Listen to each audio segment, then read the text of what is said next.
Assalamualaikum warahmatullahi wabarakatuh. Perkenalkan, nama saya Alvis Ardinan Absar dari Prodi Teknik Sipil. Pada kesempatan kali ini saya mendapat tugas bahasa Indonesia tentang surat menyurat. Berikut penjelasan tentang surat menyurat. Surat adalah media komunikasi tertulis antara seseorang atau lembaga dengan seseorang atau lembaga lainnya. Surat memiliki banyak kelebihan, yaitu memberikan kesempatan yang lebih leluasa untuk berpikir dan merenungkan hal-hal yang akan disampaikan. Surat juga memiliki kelemahan, yaitu keterbatasan dalam penyampaian ekspresi kejiwaan. Fungsi surat ialah sebagai media komunikasi, bukti tertulis, alat pengingat, bukti historis, pedoman kerja, duta organisasi. Pengertian surat dinas ialah surat resmi dinas pemerintah adalah salah satu jenis surat yang berisi informasi resmi yang dibuat oleh seseorang pejabat untuk ditunjukkan kepada pihak lain yang antara lain berupa pemberitahuan, permintaan, pernyataan, dan pertanyaan. Jenis-jenis surat dinas: ada surat dinas, surat keputusan, surat perintah, surat tugas, surat instruksi, surat pengantar, surat kuasa, kuota dinas, serta surat pengumuman. Ciri-ciri surat dinas: 1. Dikeluarkan oleh suatu instansi atau jabatan baik milik pemerintah ataupun swasta. 2. Berisikan kepentingan-kepentingan kedinasan atau keorganisasian. 3. Disusun dengan ragam bahasa resmi. Tata urutan bagian-bagian surat dinas. Berikut adalah contoh penjelasan bagian-bagian dari surat. 1. Kepala surat. 2. Nomor surat. 3. Tanggal surat. 4. Lampiran. 5. Hal atau perihal surat. 6. Alamat surat. 7. Salam pembuka. 8. Isi. 9. Salam penutup. 10. Status atau jabatan, tanda tangan, nama jelas. 11. Tembusan. 12. Inisial. Kepala surat fungsinya sebagai identitas diri bagi instansi yang bersangkutan. Dalam kepala surat dicantumkan identitas sebagai berikut: nama instansi, lambang atau logo instansi, kode pos, nomor telepon, nomor faksimil atau email. 2. Nomor surat. Penulisan nomor surat berguna untuk memudahkan dalam pengarsipan, memudahkan dalam mencarinya kembali, mengetahui banyak surat yang keluar, bahan rujukan dalam surat menyurat tahap berikutnya. Lazimnya, nomor surat berisikan nomor urut surat, kode surat, angka bulan, angka tahun. 3. Tanggal surat. Tanggal surat ditulis sejajar dengan nomor surat. Nama tempat mendahului tanggal surat. Namun apabila sudah tercantum dalam kepala surat, nama tempat tidak perlu lagi dituliskan. Sebagai contoh: 1. Surabaya, 27 Juli 2003. 2. 17 Agustus 2001. Hal-hal lainnya yang harus diperhatikan adalah nama bulan ditulis dengan huruf secara lengkap. Angka tahun tidak boleh disingkat. Pada akhir baris tidak dibubuhi tanda titik. 4. Lampiran. Melampirkan berarti menyertakan sesuatu dengan yang lain. Contoh penulisan lampiran yang benar: 1. Lampiran 3 helai, lampiran 1 berkas, lampiran 2 lembar, lampiran 10 lembar. 5. Hal surat ialah hal bermakna yang perkara, soal urusan, peristiwa, dan tentang hal. Cara penulisannya: harus ditulis dengan singkat, jelas, dan menarik, berwujud kata atau frase, bukan kalimat. Huruf pertama pada setiap katanya harus ditulis dalam huruf kapital. Contoh penulisan hal yang benar. Hal jadwal ujian matematika. Hal undangan rapat panitia. 6. Alamat surat.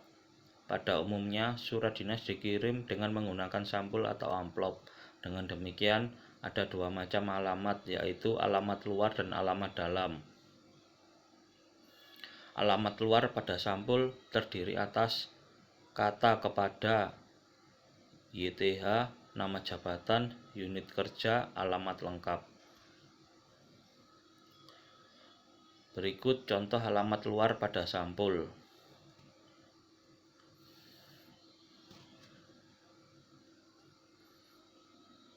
Kemudian ada alamat dalam pada surat.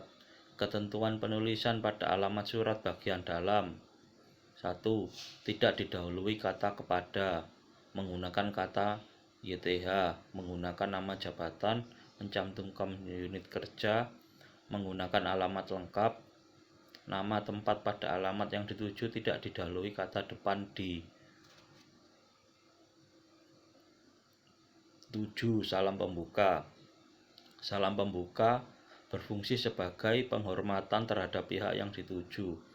Hal yang perlu diperhatikan, huruf awal pada salam pembuka ditulis dengan huruf kapital. Huruf awal kata hormat ditulis dengan huruf kecil. Penulisan salam pembuka diakhiri dengan tanda koma. 8. Isi surat. Ada alinea pembuka. Alinea pembuka berfungsi sebagai pengantar isi surat. Yang kedua, alinea isi. Alinea isi merupakan bagian surat yang menampung maksud penulisan surat. 3. Alinea penutup. Alinea penutup bisa berupa simpulan, harapan, ucapan terima kasih, ataupun ucapan selamat. Beberapa contoh kesalahan dalam penulisan area alinea penutup adalah sebagai berikut. 1. Atas perhatiannya saya sampaikan terima kasih. 2. Saya haturkan terima kasih atas perhatian. 9. Salam penutup.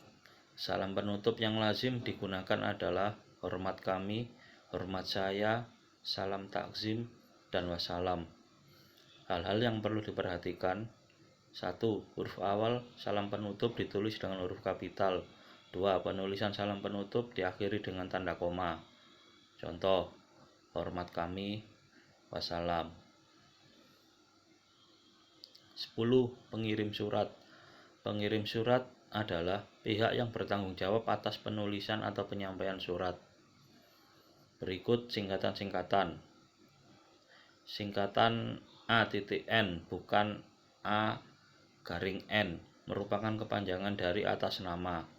Singkatan ini digunakan pengirim jika menandatangani surat yang mengatasnamakan pejabat lain, misalnya atasan pengirim surat. Surat yang ditandatangani tidak harus dikonsultasikan isinya kepada atasan pengirim surat. Singkatan ANB, kepanjangan atas nama beliau. Cirinya, isi surat harus dikonsultasikan terlebih dahulu kepada atasan pengirim surat untuk memperoleh persetujuan. Isi surat merupakan tanggung jawab pejabat yang diatasnamakannya itu. Sebagai contoh, Kepala SMUN 1 Raja Desa, ANB Wali Kelas 1A.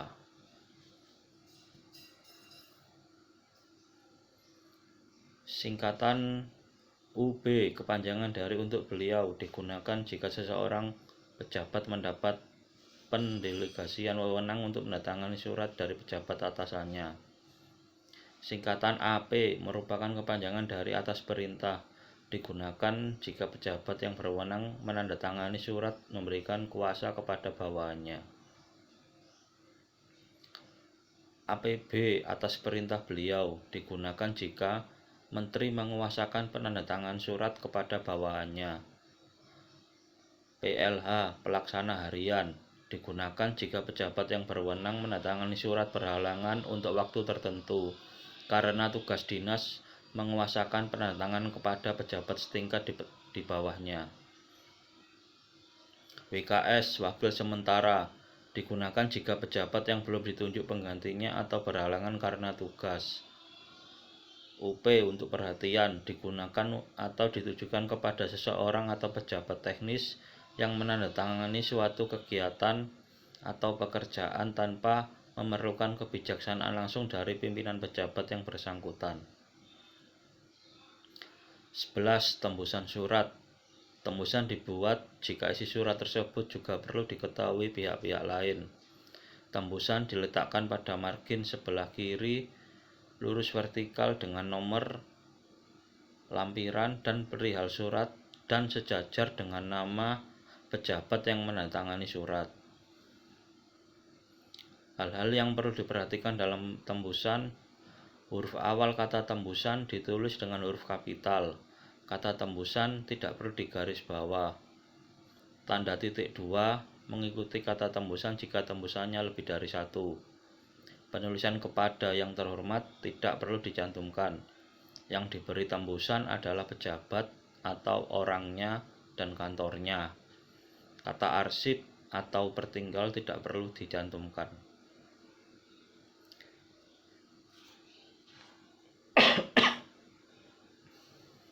Contoh penulisan tembusan yang benar.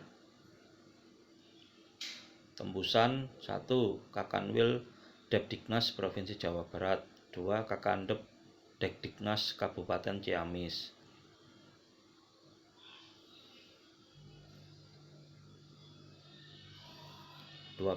Inisial. Pada bagian kiri bawah surat dinas sering dijumpai tanda pengenal yang berupa singkatan atau inisial dari nama pengonsep dan pengetik surat. Gunanya untuk mengetahui siapa pengonsep dan pengetik surat yang bersangkutan.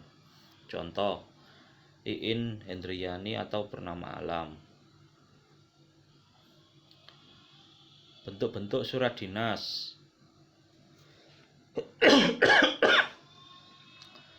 Salah satunya ialah bentuk lurus penuh. Ada bentuk lurus, ada bentuk setengah lurus, ada bentuk resmi Indonesia Lama, ada bentuk resmi Indonesia Baru, ada bentuk lekuk, ada bentuk alinea menggantung.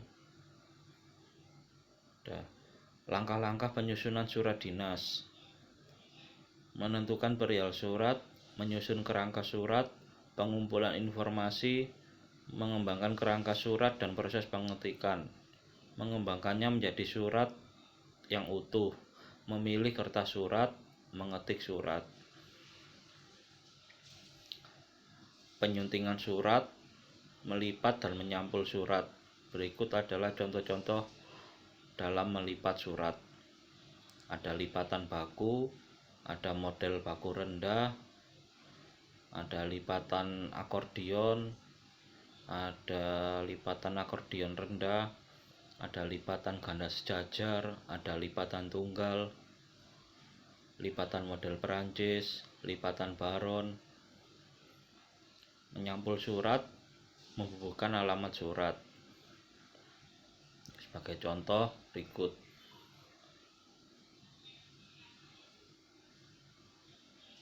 kemudian ada surat perintah. Surat yang dikeluarkan oleh suatu instansi atau pihak yang lebih tinggi dan ditujukan kepada pihak yang lebih rendah atau bawahan, agar bawahan tersebut berbuat sesuatu atau tidak berbuat sesuatu sebagaimana diterangkan dalam surat perintah tersebut. Bagian-bagian dari surat perintah. Bagian kepala surat terdiri atas nama dan alamat unit organisasi, petunjuk surat perintah, nomor dan tahun. Bagian isi surat perintah: nama, jabatan, nomor induk pegawai yang mendapat perintah, unit organisasinya, isi perintah, waktu dan tempat pelaksanaan tugas. Bagian akhir surat perintah: nama, tempat, tanggal, bulan, tahun surat perintah dibuat, jabatan pemberi perintah, nama terang, dan nomor induk pegawai pemberi pemerintah, stempel unit, organisasi, dan tembusan, serta lampiran surat perintah resmi. Kemudian ada surat tugas, adalah surat yang dikeluarkan oleh pihak yang lebih tinggi, ditujukan kepada pihak bawahan agar bawahannya melaksanakan tugas tertentu. Surat tugas bersifat singkat tapi jelas. Pada umumnya, surat tugas dipandang perlu agar pengemban tugas memperoleh pengesahan formal untuk tugas yang harus dilaksanakan. Hal-hal yang perlu diperhatikan dalam penyusunan surat tugas. Perlu mencantumkan kepala surat dari instansi yang bersangkutan, nomor surat tugas, orang atau pejabat yang memberi tugas, orang atau pejabat yang diberi tugas, maksud dan tujuan surat tugas itu dibuat, mulai berlakunya surat tugas, tempat dan tanggal surat tugas dikeluarkan, ditandatangani oleh pejabat yang berwenang, disertai cap atau stempel dari instansi yang bersangkutan. Bila perlu dibuat tembusan, lampiran surat tugas resmi. Kemudian ada surat instruksi, ialah surat yang ditujukan kepada banyak pihak atau tidak hanya kepada bawahan dalam satu unit organisasi. Surat instruksi memuat petunjuk-petunjuk secara teknis dan terinci mengenai apa yang harus dilakukan dalam rangka pelaksanaan suatu ketetapan, serta petunjuk bagaimana cara pelaksanaan ketetapan tersebut. Berikut ini contoh bentuk surat instruksi atau lampiran surat instruksi resmi.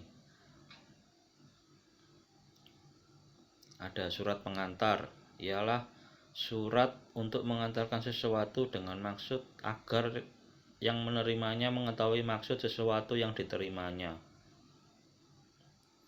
Syarat-syarat untuk membuat surat pengantar sebagai berikut. Harus mencantumkan nama, alamat pengirim, penerima sesuatu. Perlu mencantumkan nomor surat pengantar. Tempat dan tanggal surat pengantar dibuat. Perlu dibuat kolom, nomor urut, uraian, banyaknya keterangan. Perlu mencantumkan nama yang berhak mengantarkan barang atau sesuatu itu. Perlu mencantumkan kolom, tanda tangan, dan nama terang yang menerima barang tersebut. Perlu dicap atau stempel dari instansi yang mengantarkan barang tersebut. Lampiran surat pengantar. Kemudian ada surat kuasa, surat yang dibuat untuk memberikan kekuasaan terhadap seseorang yang dapat dipercaya supaya bertindak mewakili orang yang memberi kuasa, karena orang yang memberi kuasa tidak dapat melaksanakan sendiri.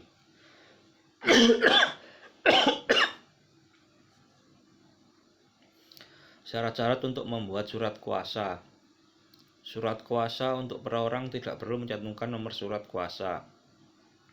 Surat kuasa untuk mengambil gaji atau honorarium tidak perlu dibubuhi materai. Surat kuasa untuk instansi atau kedinasan ditulis di atas surat segel atau dibubuhi materai secukupnya. Surat kuasa diberikan kepada orang yang dipercaya. Orang yang memberi kuasa dan menerima surat kuasa harus sudah dewasa, sehat rohani dan jasmani. Surat kuasa perlu mencantumkan tempat dan tanggal surat kuasa itu dibuat. Surat kuasa dianggap sah apabila antara pemberi dan penerima kuasa telah menandatangani surat kuasa tersebut. Lampiran surat kuasa.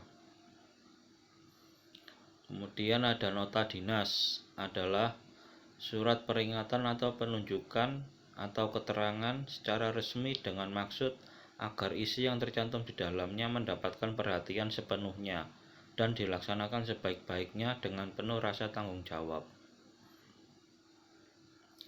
Bentuk-bentuk surat, ada bentuk lurus, bentuk lekuk, bentuk setengah lurus, bentuk lurus penuh, bentuk alinea menggantung, bentuk official style. Syarat dan ciri surat yang baik.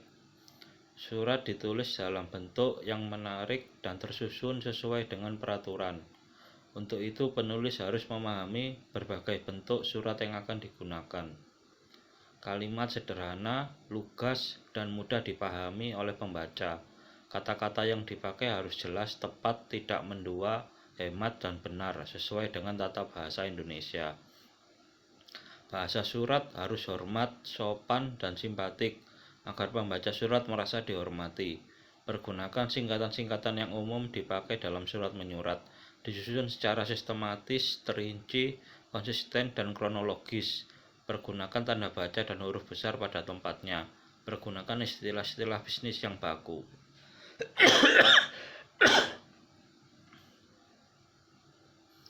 Mengurus dan mengendalikan surat.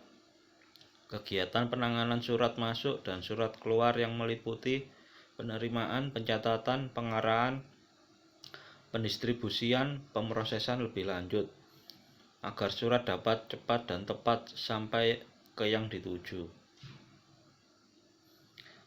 Jenis pengurusan surat. 1. Buku agenda surat masuk dan keluar. Sukar untuk di-file. Sarana penemuan kembali nomor atau kode surat sukar diingat. Pengaturan arsip dengan peralatan sukar diterapkan. Tidak fleksibel, tunjuk silang tidak bisa diterapkan. 2. Kartu kendali. Di-file, sarana indeks mudah diingat, mudah dipergunakan sesuai selera, fleksibel, dan diterapkan tunjuk silang. Keterangan yang diperlukan dalam buku agenda atau kartu kendali. Tanggal hari diterimanya atau dikirim surat. Nomor urut surat masuk atau keluar. Asal surat-surat masuk dan alamat yang dituju atau kepada untuk keluar. Perihal surat, isi ringkas surat, tanggal surat yang tercantum pada surat, lampiran, sebut macam dan jumlah lampiran, nomor dan kode surat, pengelola surat, catatan atau keterangan, paraf sebagai bukti surat terima surat. Sekian presentasi dari saya. Wassalamualaikum warahmatullahi wabarakatuh.